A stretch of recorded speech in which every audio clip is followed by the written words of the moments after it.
Hey everyone, I hope you had a chance to enjoy this gorgeous weekend. I just wanted to start out this week by saying thank you. Thank you so much. This Crossroads Cares initiative has been so much fun, and it's been amazing to see how you respond. So far since we started back in late March, we've had 278 care packages go out, and that represents over 1,100 people. So what's been so fun is to see your actual response. So last week, I'll give you an example. We were short on rice and breakfast cereal. We put out on Facebook that we needed those items, and within a couple of hours, our bins actually had so much rice and cereal. And so we just want to say thank you. It's been amazing. I know you are praying. I know you are giving. I know that you're showing up to volunteer. And all of these items that you guys are providing to us is a huge, huge gift to the people of Red Deer. So what we want to do this week is actually take you behind the scenes. And so we actually have some footage from the gym, and you'll get a chance to hear from Lori and from Karen. They're the true heart and hands and feet of this program. And so they'll share more of what happens in that space, and you'll get a good look behind the scenes. So enjoy.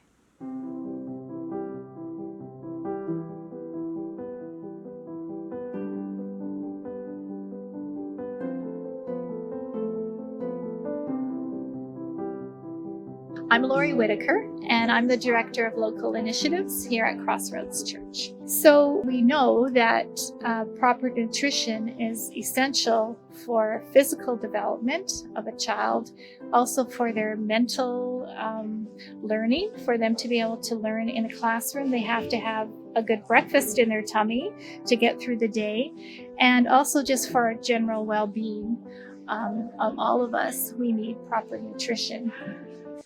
And when COVID-19 hit and the schools closed, my thoughts immediately went to how are these children going to be fed when they can't come to school and have a healthy breakfast and get lunch and snacks and food to take home on the weekend. So I contacted a few of the schools that we have had close relationship with and put forward the question, what's going to happen to these children and how can we help? So we have partnered with the Mustard Seed and the City of Red Deer to provide food security to families that are at risk. The requests come to us for a number of different channels, and based on what we have in stock and the componentry of the family. So if it's a family of 6 and they have little kids, or there's 4 teenagers, we pack appropriately for that family. We try to provide food for them for a week. Our volunteers will go shopping for that specific family. And when we see a large family, they get the big bag of rice and the big thing of peanut butter. And we have not run out of food. So there's been a couple days where we were getting kind of low, and we put the call out on our Facebook page. And within an hour, we have seen what we were short of start to come in. Then we have a driving team that comes in the afternoon. So the driving team is separate to the packing team. And so the teams come in, we divvy up the deliveries or the care packages based on the addresses. We try and keep them localized. So we would send one driver out with anywhere between 2 and 5 deliveries. Like today, we have a family of 10. That's going to be 4 to 5 boxes, depending on what they've actually asked for. And Jesus said, feed the poor, help the hungry. And that's what I think that we can do. We have the space, we have the manpower. These are things that the outside community doesn't have. So we're getting lots of really good feedback. It's like there was one guy called in, and this is a story that came through the Mustard Seed. They went through the process. They were told that it would be delivered by Crossroads Church. They goes, oh, but I'm not a believer of any kind. And they said, that's not important, that's not relevant right now. This is who's going to be delivering your package. And he's like, really? They're going to deliver to me? And he was really surprised. And so I think the goodwill that we can do by participating in this is going to be inestimable. When we send a package here, we are sending physical nourishment for sure, but we're also sending a message that you, the person who receives this box, belongs to a community that cares about you,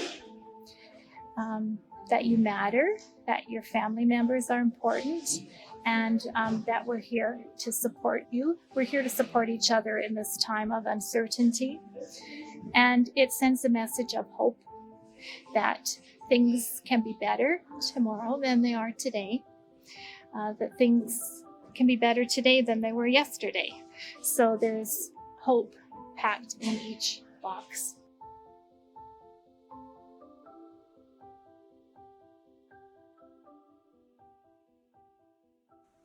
So fun. I hope you enjoyed that. So I love that idea of hope in a box. And so that is really our biggest prayer, is that during this time, as these families receive these care packages, that they're actually receiving so much more. Our hope and prayer is that down the road, we'll actually find families within Crossroads Church that say they come now to our church because they once received one of those care packages. Wouldn't that be incredible? The other thing is, imagine if, even though maybe we don't understand how it all works, but through your prayers, as you pray over these families, we actually find out that God is moving in these homes, that He is changing their circumstances. He is bringing healing and peace. And I think that is exactly what we're looking for. So many of these families are in different spaces. So as I had a chance to go and do some deliveries, one of the families I went to, it was a single mom, and she said, usually I'm one of the people who offers hope to other people. I usually am bringing food to other people, but now I'm the one who needs help. And she was very humbled by that. I had a chance to go visit and drop off a package with the grandparents, and they're raising their 5-year-old grandson. And so you just don't know who it is that's going to be impacted. We have no idea what story God is writing. And so I just want to say that this week I would ask that if we could be praying over these families, it would be amazing. Pray that God would be working in them. That yes, they would receive the food and they would be grateful for it, but that it would actually stir in them something more. That God would be drawing these families to Him. And so we just want to ask you to pray with us this week. Thank you so much. Have a great week.